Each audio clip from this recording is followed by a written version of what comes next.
So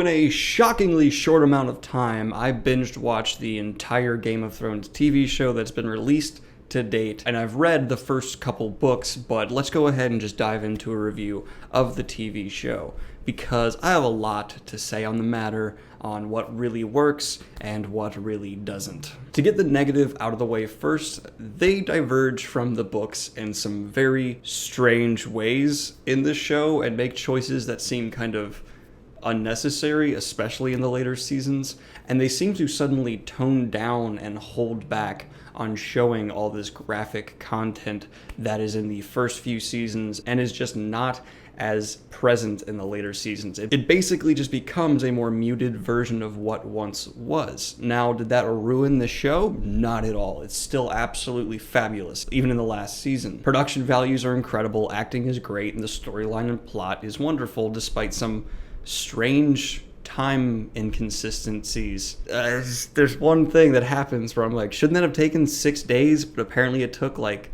a night at most. Anyway, it's overall really, really good. But just to summarize, that's my biggest gripe. The fact that they kind of toned down what's in the books and seem to have diverged from the original kind of embracing the gritty, over-the-top, gruesome atmosphere. And while I don't necessarily go out of my way to look for that stuff, it's just the fact that it's so not there anymore. It feels very strange. I don't even particularly like the over-the-top grittiness of Game of Thrones, but having it there and then removing it makes the viewer kind of go, it's absurdly noticeable. I can't really complain about the going away from the story more and more in the later seasons because I've not read those books in many years and they're not super clear in my head, but I can tell you for sure they did change quite a bit, and I'm just not sure about the choices they made. I'll have to wait to see how they wrap up the storylines in the final season that's coming up before I make any final judgments on that. All that being said, here we go with the positives. The production value is still unbelievably stunning for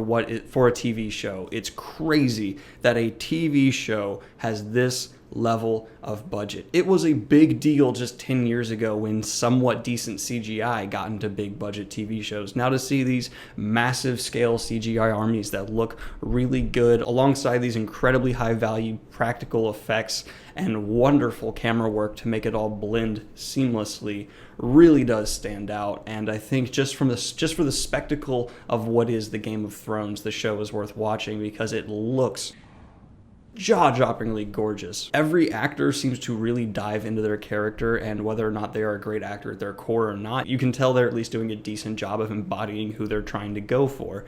Littlefinger, for example, is nothing like what I thought he was in the books, but I like the interpretation this actor has, and it does seem to align with what quite a few people do think of as Littlefinger. Jon Snow, to me, is also incredibly different than I originally visualized him, but that's just okay, because I can distinguish between the mediums, and I don't really understand when people get upset about character interpretations and things like this. Unless they do some seriously drastic changes, I'm fine with what they've done here. Unless they do some serious character changes that fundamentally change who that person is, I'd really be fine with whatever choices you make for a character, because I just want the actor to do what they think is best. Trust the artist. The two biggest standouts character-wise from the TV show in terms of performance for me were the Hound and Tyrion Lannister. I found both of these actors to nail the part and really emphasize what I think should be emphasized about the character. A few other notable mentions as well are Daenerys Targaryen. I think she is wonderful, and Emilia Clarke embodies her phenomenally. All of the Lannisters, in fact, deserve a honorable mention for how well they make you either love or hate, or both at the same time them. Jaime Lannister, I'm so conflicted about how I feel about you, but I think it pretty much is undisputably Tyrion who takes the crown in terms of acting in this role. The few storylines that were bad did really stick out like a sore thumb for me.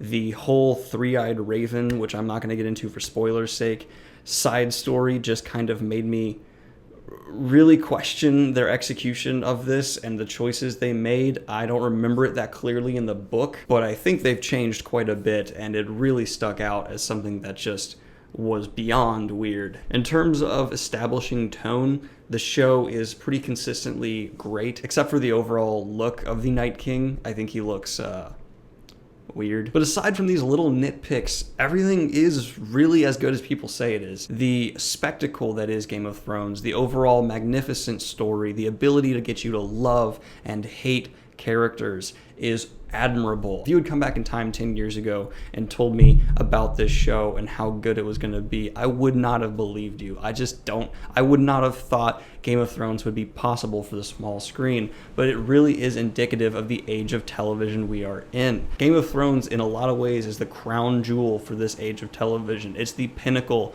of what the small screen is capable of in our time, and it will only get better and better. I firmly believe that because of streaming services, shows like Game of Thrones, or even better, will become more and more common, and it's why I have a lot of high hopes for the up-and-coming Lord of the Rings and Wheel of Time TV show. Companies like Amazon want that Game of Thrones money, so they're gonna throw a lot of money at their investment to make sure it pays off. And if you look at the production values for Game of Thrones, it was not a proven idea yet, and it was one heck of a gamble for HBO to take, but I really respect their ability to do so. Even if this show had bombed, I think it'd be something that HBO should be proud of for at least the attempt, but it has done the exact opposite of bomb. It's going to go down as one of the greatest shows of all time, and it'll be watched for generations. Overall, I'm giving Game of Thrones a never-ending summer out of 10. No more winter for y'all ever again, because you captured something special. And no, it's not perfect, but the overall message of this review is that nothing should be perfect.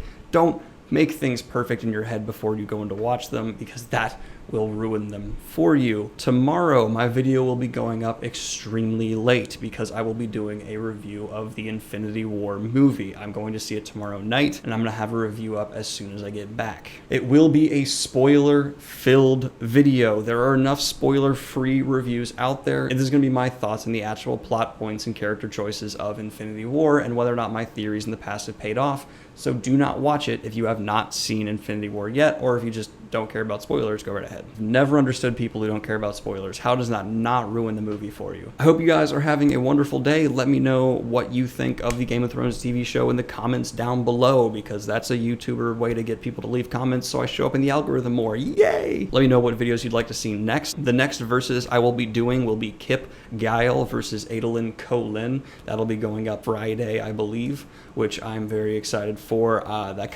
No one really suggested that, and I'm sorry, there is another suggested one coming after that, but this is just a matchup I think will be really cool to see. And the one after that's actually going to be two peoples versus each other. It'll be the Aiel versus the Dothraki, something I'm very excited to see. I'm really looking forward to making that video for y'all. Have a great day. Hit the Patreon if you're feeling extremely generous, and like and subscribe to my face. Have a good one, y'all. Peace.